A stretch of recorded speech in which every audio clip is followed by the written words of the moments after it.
Saint-Pierre de Baobab, placée sous le parrainage des femmes de la paroisse, s'est déroulée du 21 juin au 2 juillet. Le premier acte a été la neuvaine à Saint-Pierre, qui a été clôturée par une belle procession mariale dans la cour de la paroisse. Entre autres activités, il y a eu la journée de don de sang, organisée le 24 juin, avec une faible participation des paroissiens.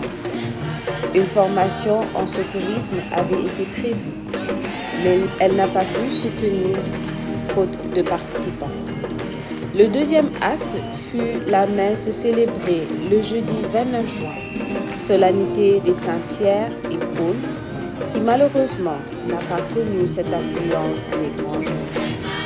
Le vendredi 30 juin, le week-end des festivités a débuté par une soirée afterwork spéciale grillade qui a connu une participation massive avec une ambiance assurée par un DJ. Le dimanche 2 juillet à 10h, ce fut l'apothéose avec la messe officielle à l'honneur de Saint-Pierre et Saint-Paul, ayant pour célébrant principal l'abbé Alphonse Biramdour, vicaire épiscopal chargé du service et curé de la paroisse Saint-Charles-Borromée de Gorée. En effet, de la présentation de l'évangile à l'homélie, en passant par la procession des offrandes et les chants de la chorale, tout concourait à rendre belle et priante cette célébration eucharistique conclue par un mot de remerciement du curé. Que beaucoup de chrétiens, et particulièrement en Occident, considérant l'Église comme un soin palliatif, veulent la mettre à l'heure du monde et de la modernité afin qu'elle survive. Souvenons-nous que l'Église demeure signe de contradiction. Non seulement sa survie, mais d'abord sa vie.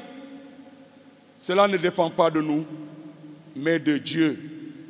Revenir au premier temps de sa longue histoire doit nous permettre de tirer quelques leçons.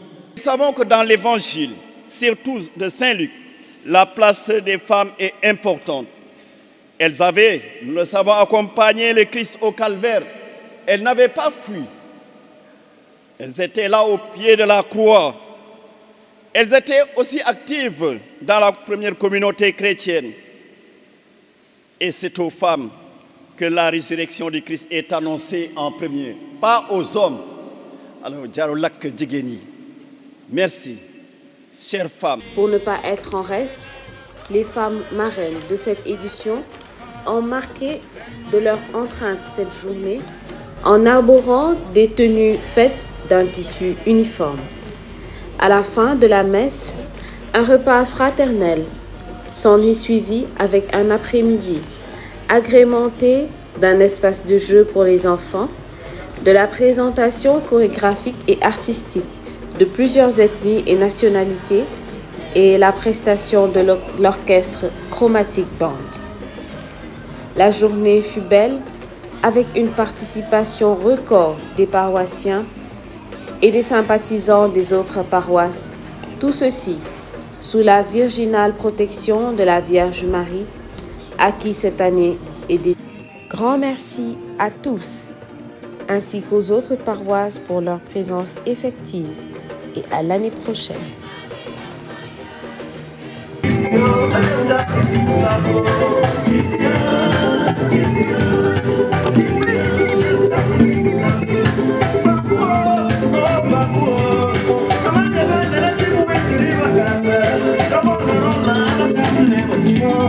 I got that, but